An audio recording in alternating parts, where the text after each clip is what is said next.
Yeah, United versus Bournemouth. So we're switching back to the Premier League here. Um, this was the first match of the weekend, and coming into the match, not too much really to talk about. United had just beaten Villa. I was interested to see how we deal with playing away. I think that's what it was for me. It was like, can we deal with a Bournemouth team playing away? Bournemouth is on the longest unbeaten streak in the league. And spoiler alerts, we did not beat them. But as far as team selection goes, we stuck with the same 11 as we did against Villa. And that doesn't surprise me because Carrick doesn't seem to make changes to the starting lineup really, unless it's like injury driven, besides the whole Sesko versus Mbumo decision. But I didn't see him bringing Sesko back into the lineup for this one. I thought Mbumo starting still made the most sense there. And then the one thing I want to talk about with our lineup that I think is interesting, people keep talking about, is there's so many fans that are so fed up with Diogo Dalot and don't think that he should be starting. And I understand the frustration, but this is probably my most unpopular opinion as a Manchester United fan, just as far as like general online fan sentiment. But I don't understand the hate on Diogo Dalot. I really don't. And I think it's pretty obvious why he's starting. I mean, the dude he may not be the best footballer as far as like technical quality and seeing things come off, but he's still decent. He can receive on the half turn. He's got some good carrying abilities, and like he's still a decent footballer. And the thing is, he's athletic. He can get Hmm. up and down the field and like cover a lot of ground. Like you'll see he'll end up in the box, but he also gets back and will defend. I just think he's a more robust player than Mazraoui, who's our other right back option, who I think Mazraoui is a great player on his day, but he's just not the most physically robust player. Like I don't think he can cover the ground that Diogo Dalot does and not be injured. I think his injury record speaks for itself. I think both of their injury records speak for themselves. I think Mazraoui's only played more than 35 games in a season, like once in his career, or something crazy like that, or twice. And last season was the second time ever under United, which was like an anomaly. And then Diogo Dalot, on the other hand, is never hurt. And I think that's why people are tired of seeing him, because he's always in the Yeah. lineup, but like he's just never hurt. And so I think you should get credit for that. And I feel like he's just kind of become like, there's always one or two players a season that become like the scapegoat for United fans, where like people hyperfixate on their mistakes. Like it was Maguire for a little bit. Hmm. It was Fred for a while when he Yeah. was in the team. Forgot Like about there's just him. a couple of players that people just cannot stand whenever they make a mistake. And Diogo Dalot, I think, is kind of like this United team's version of that, because there's a few new players that haven't built up enough bad at will. Ugarte is probably would that be that guy, but he just never sees the field anymore because he's just not very good. And so I just feel like the Diogo Dalot hate is just so forced. Yes, he gets like a big chance a game and skies it every single time. He did. But the fact that he's just like even in the position, I think, is something that should be appreciated at least. Like he's got good timing of his runs, a good idea of spacing and stuff like that. And I just want people to lay off him a little bit. Like you can not like him, but like people saying like he's like the worst player on the team and stuff like that. Like I don't think people appreciate what he's done for this team, as far as like over the last 3 seasons, we've played him at like right back, left wing back, right center back. Like he plays everywhere. And I think there's a reason that no matter who the manager is or the formation or the tactics, he finds a way to get into the team. And so I just think he needs to be appreciated a little bit more. I just had to get that rant off my chest, since there's not too much to talk about team selection wise there. Hmm. I think that's fair. We did talk about last week how he does have that shot in him, or he'll get in the space and just blast it. And that did Yeah. happen again. Granted, it was like from 30 this time, but he did Yeah. hit one that went to Rosette, as they say, I think it which I actually, laughed. the Did it people leave the that were at the stadium? stadium. Yeah, they didn't leave the stadium, but apparently it hit like the top Oh, Bournemouth Stadium. The United podcast has a running joke that Bournemouth Stadium is like not a Premier League stadium because it's so small, but it did hit the top of like no above way. Rosette. Apparently they said in the stadium. That's good. But they said it's not quite fair because the Yeah, Bournemouth yeah, stand is so small on yeah. that side. So it So you probably would put an have been asterisk on it. Rosette. Yeah. Yeah, that's an asterisk one Hmm. for you. That's Um, good. but going into the actual match summary now, talking about the game. First half, pretty unnotable. Some chances on both sides. Like off the top of my head, I can think Ahmad had a header that required a good save from Petrovic, And then Bruno Fernandez had one saved, kick saved that was nice from Petrovic as well. And then Bournemouth had their like chances as well. Nothing. I don't think they had a big chance in the first half, but decent like half chances, I guess. But nothing notable really. Second half starts, and first goal comes from Cunha. He almost did the same exact thing against Villa, where he's really tight to the defender, and someone switches a long ball out to him, and he brings the ball down with his chest slash shoulder area really well, and then immediately drives down the flank.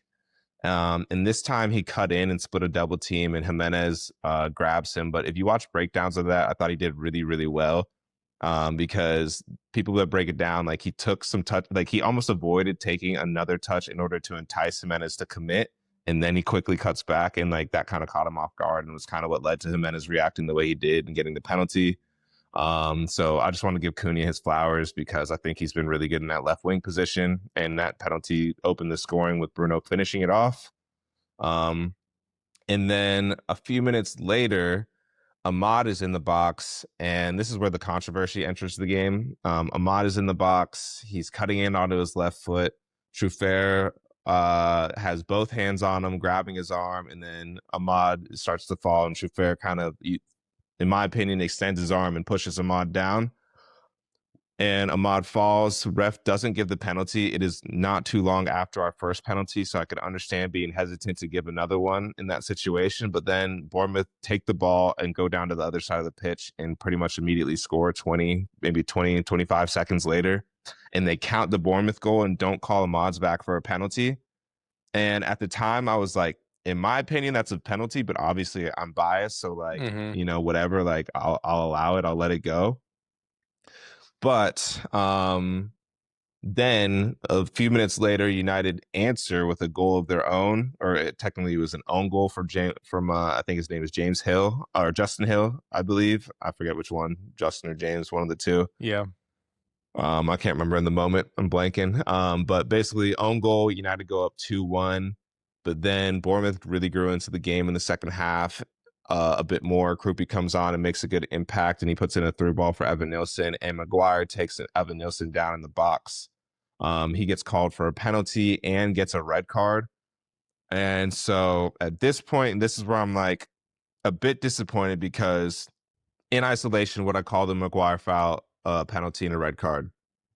Yes, I would. Was it soft? And do I think Evan Nilsson was looking for it? Totally. But I can understand why you give that. It looked a lot more obvious than maybe the Ahmad one off the jump. But if you look at it slowed down, Maguire touched him, but he wasn't like making that hard of contact. Like Evan Nilsson definitely, it looked worse, I think. It looked way worse from behind in full speed. And when I saw that replay, I was like, oh, exactly. That was not nearly as bad as I thought it was. Exactly. As soon as I saw him go down, I was like, oh no, what are you doing, Harry Maguire? But then I saw the replay. Full on pushed him. Exactly. But then I saw the replays and I was like, he kind of sold that really well. And really then for that, and then so for them to call that, give him a red card, call a penalty, but then I was kind of like, but then I immediately put in the group message, even before the controversy after the game, when people started talking about it, I was like, is that not the same exact thing that happened to Ahmad on the other side of the pitch, if not more handsy, but they didn't call the penalty there? And so I guess I'm never someone that likes to run the like blame the ref gimmicks. Like even when there's poor calls, like I still feel like you gotta, you still gotta give yourself a chance outside of letting the referees influence the game. But you gotta admit that like at 1-0, if United get that penalty and it's 2-0, Bournemouth like the game doesn't quite play out the same way. Even though we got a draw, like I'm happy with it that we went down to 10 men. We were able to see the game out. Like that's one part of the performance that I'm putting to the side. But like I do think that is a characteristically different game if you're up 2-0 after getting a second penalty versus the game still kind of being within reach at that point. And so I don't know. Disappointed in the refereeing decision, I'll say. Yeah. I did not watch it live, but watched the highlights recently, and you guys definitely got pretty much screwed by the ref because, like you said, it was pretty much the same foul both ways. So to have one not go for you and then one go, or have one not go for you, then one go against you. was pretty unfortunate. And I definitely think it was the timing of the ref just giving a penalty to you guys before as to why you didn't give it to one to Ahmad. I think Mm-hmm. it's probably a pen. I could see it not getting called. And like whatever decision on the field stands. Mm-hmm. Blah, blah, blah. But then to award the Evan Nilsson one is really harsh because you got to be Yeah, consistent at that point. exactly. And I think that's what it is for me is like, at least make it consistent. And they didn't even have the ref go to VAR for the Ahmad goal or the lack of the Ahmad goal. Mm-hmm. They didn't even have him check the VAR, get a second look at it. And then I don't know. It's just I don't think either call was obvious enough that like I don't think they checked the Maguire one on. I mean, no, because they called it a goal or a penalty and a red card on the field, so they didn't even Mm-hmm. have him go to the monitor to like check or anything like that because VR was like, I mean, it's a foul, which I can understand that decision, but I just don't understand not going to the monitor for the Ahmad foul. But Yeah, I think you guys really just got screwed one by the refereeing, but by the timing of it all, yeah, because the Ahmad goal was right, or the mod foul was not long after the previous pen, and then the fact that Bournemouth went down, scored immediately, made it like really hard to overturn a goal yeah, and give you a pen. That's yeah, a huge swing. it is. So I think like the timing of how everything worked really hurt you guys too. Just kind of one of those unfortunate getting Yeah, screwed by things. yeah, yeah. So that was kind of my take from the game. From the refereeing decision side, you know, it is what it is.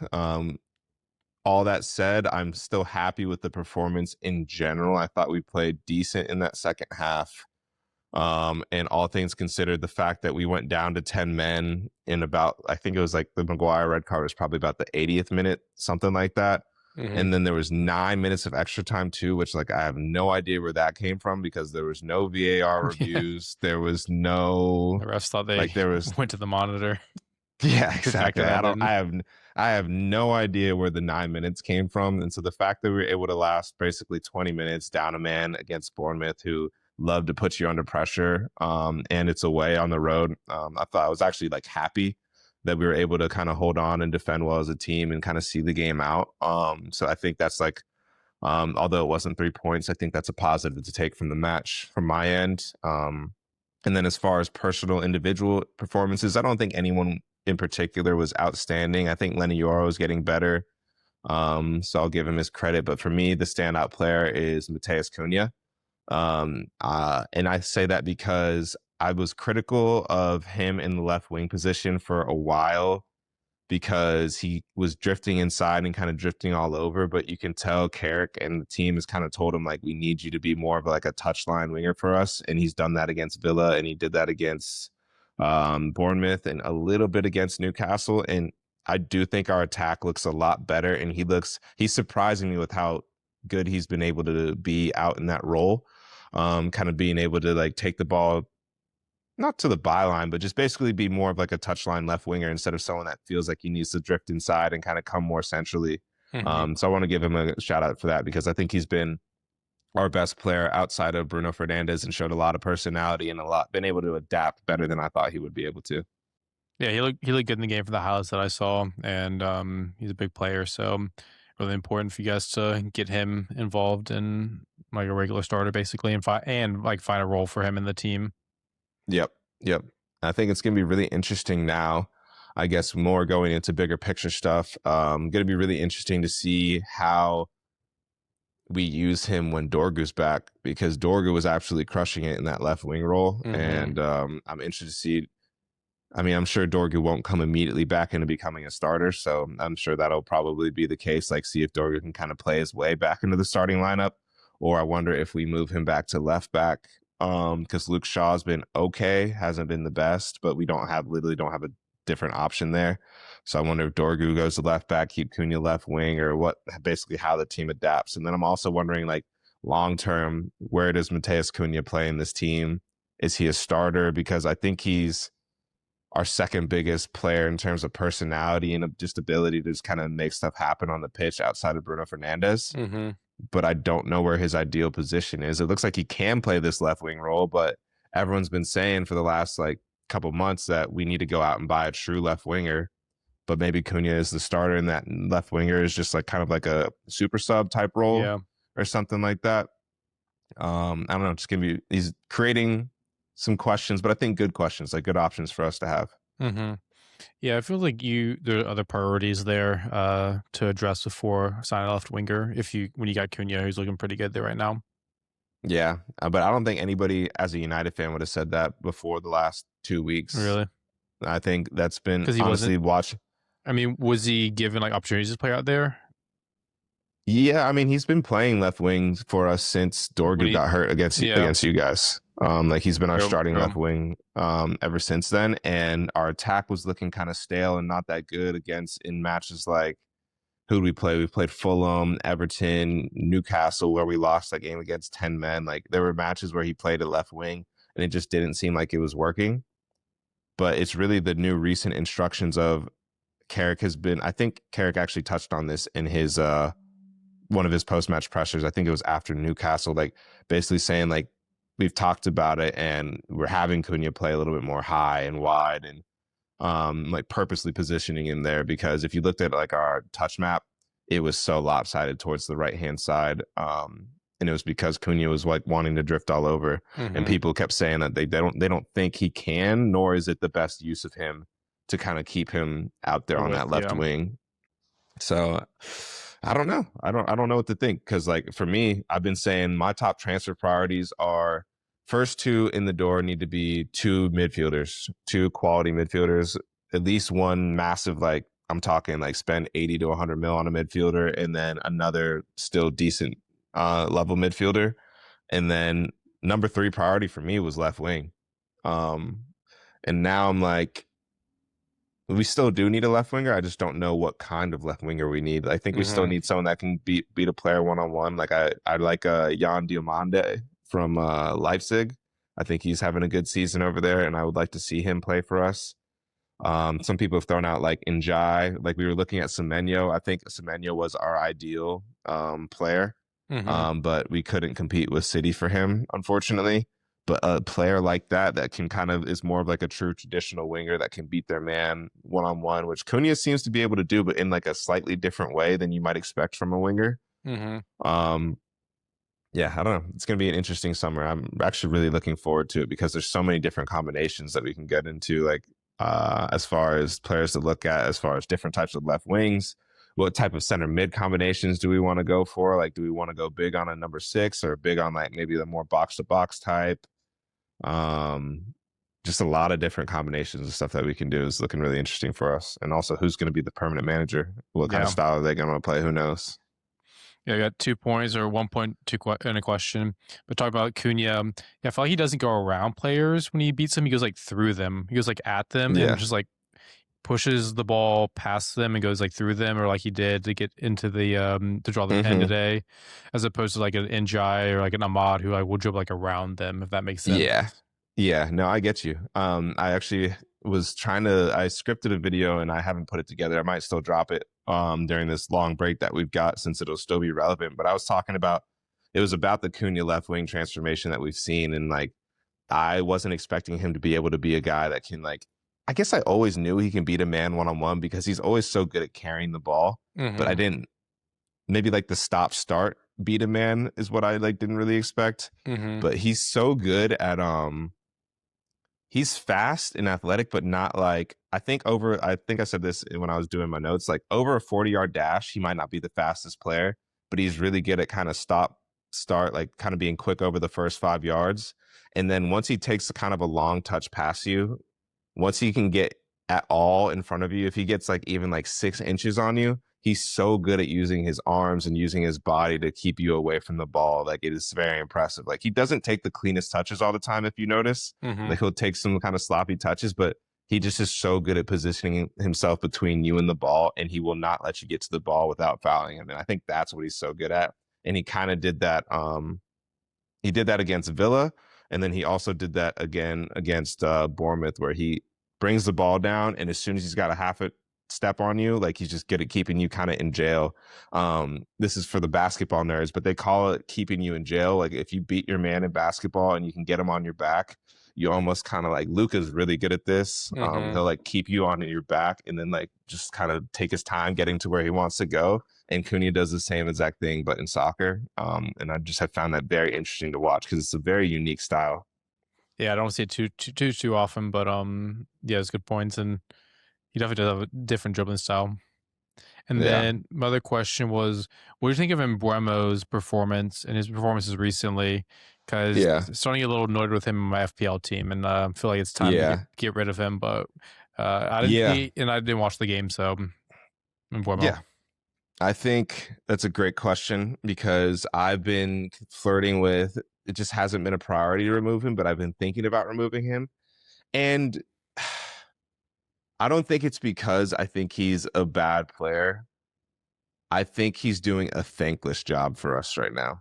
Like I think he's the player that is so good that he's not going to get benched, but he's not being maybe used in ways that are most optimal for him getting the shine, I guess. Mm-hmm. Like when he has to play on the if Sesko starts and he has to play on the right wing, I don't think that's his best role necessarily. Um, because I don't necessarily think he's the best crosser of the ball. I think Mbumo is definitely you want to get him in and around the box and Yeah, finishing off the chances and getting on definitely the end of running chances in behind. transition, Yep. running in behind essentially. And then when he's playing at the 9 for us, like he has the last couple matches, he's the guy kind of occupying defenders and making the first run to create space for others. Like I think he's making good runs and he's doing really good things for the team. It's just it doesn't result in him getting the goals and him getting on the end of chances, Mm-hmm. essentially. Like he actually has had some decent hold up play for us, which you'd be surprised because he's like obviously not the biggest character, but I guess something about the way that he's built, he's just strong enough to hold up defenders and he's got a decent like kind of first touch in those situations. So he's done some of that stuff, which I think is thankless. And then like the runs in behind, like if you break down like our goal against Villa, like it's his run that created the space, or like for Cunha to then run in behind. And like he's just doing a lot of that and not a Mm-hmm. lot of like getting on the end of the chances, essentially. Yeah, you think part of that comes with not playing teams where you can counter on as much lately? Yeah, I think that as well. I think that plays a big role where because like that's where you're gonna see him like because he's really good at running in or timing those runs in behind, and that's Mm-hmm. something that Bruno will always find him. But yeah, I think there's just been less opportunities to do that because Villa was kind of sitting off us a little bit in the mid block. They weren't really like pressing super high and allowing us to like really get in behind like that. At least for him. And then Bournemouth was an interesting one where they do like to kind of put you under pressure, but I guess the chances just weren't really falling to him. And like, don't get me wrong, he hasn't been playing the best. I think he's looked a little bit off of it a bit, but I also think that's just kind of the player he is. People compare him to Mo Salah because I think he's someone that may not look good for like 90 minutes, but he just has like that goal or an assist in Mm-hmm. him regardless. But going back to what you said, I've been looking at him in my FPL team for like 3 or 4 weeks now, thinking I can just see like by the way we're playing, he's not gonna really like have that many opportunities, and he's getting earlier subs now. Like he's not Yep. playing 90. So it's like I don't think he's the best FPL asset, even though I don't think he's necessarily like been terrible for us either. Yep. No, that's fair. Like I think there's other, but I also don't know if there's other midfielders that like are also outperforming him so much that you feel like you have to get him in. Mm-hmm. Like maybe Florian Wirtz was someone I was thinking about that was in a similar price point up for him. Or like I have Harry Wilson in my team now, and like outside of that, I'm not sure if there's anyone else that like, you know, and Bumo still has the ability to go get you a goal and an assist like Yep. in any given week. Yeah. Yep. That's a good point. Yeah, I'm just desperate to play my wild card because I hate my team right now, and I'm Yeah, just so ready for something new. But yeah, before we get into FPL or doing FPL talk, anything else on United? You guys are currently in third still a point ahead of Villa, despite them winning. You guys getting a draw thanks to the win over them 2 weeks ago. 6 points ahead of Liverpool in fifth, and 7 ahead of Chelsea in sixth. So it's looking pretty good for Champions yeah. League prospects at the moment. Yeah, I'm feeling very good about that. So that was like kind of the surprise because we were the first game of the week. I was feeling a little bit down Yeah, yeah, and hard done because I was like, we dropped points. Now pressure might be on just a little bit more if Villa and Liverpool and Chelsea can all get good results, but it was only Villa. Chelsea and Liverpool didn't even manage to get draws. They both lost. So our draw against Bournemouth actually looks pretty good in yeah. hindsight. Bournemouth also, like I said, on the longest unbeaten run in the league. So they're a team in good form. So away at Bournemouth, maybe not a bad result in the end. Mm-hmm. But yeah, feeling really good about Champions League at this point. Like honestly, knock on wood, obviously, but like not really worried about it at this point. Like I'm fairly confident we'll get it, especially because it sounds like England are gonna be able to secure the fifth place coefficient spot as well. Nice.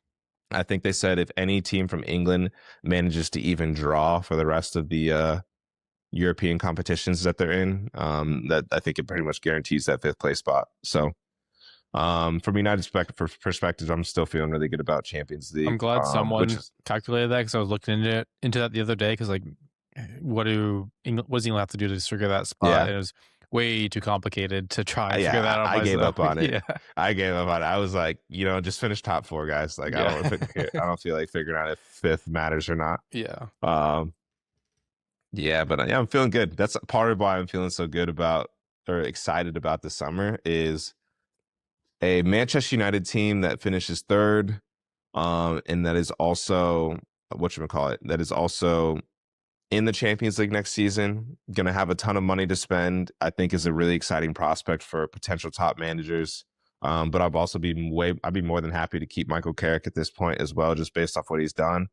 I would like some of the underlying stuff. I want to see a little bit more from our press, but other than that, I'm happy with Carrick, and I think we're gonna get some big players. I think it's an attractive project both for players and managers with Manchester United being back in the Champions League, and I don't think our current form is necessarily fluky or anything like that as well. Mm-hmm. So hopefully that builds some momentum going into next season. Nice. And going off of that, going to be a big content summer or summer of content for Touch Talks Ball between United hopefully having a Yeah, big summer, World Cup being in the US and just being yeah. this summer and in the US. So should be a lot of fun to talk a lot about soccer this summer. Yeah, definitely. I'm looking forward to it for that reason. Like one thing I already love transfers and like scouting and Mm-hmm. looking at players and different options and stuff like that. So it'll be exciting knowing that we're going for like hopefully some top level options as well. And then hopefully if we sign a new manager, there's gonna be a lot to talk about with like a new manager, trying to think about what type of formation and style of play they're gonna want to play and stuff like that. So like a good point that there's gonna be plenty to talk about content wise on top Mm-hmm. of the World Cup already. Feel like I got burned by that a little bit when I was like middle school, early high school as an Arsenal fan because we'd be Uh-huh. linked with all the best players, like all like really fun players, and Yeah. we just didn't have the funds for them, so we'd never get them. So definitely got burned by that and fell out of love a little bit with like reading all the transfer news and sagas because Yeah. Yeah. just got my younger heart got burned too many times. Yeah. But it's also a skill set to know what sources to Exactly. trust, I'm older what players to now. trust and all that It's, stuff, you know. it's easier to know what's out there. I'm not just going on Bleacher Report soccer page and Yeah. getting burned all the time. Yeah. No, it should be a Interesting. really fun summer of soccer. Nice. That's it. That's all I had on United.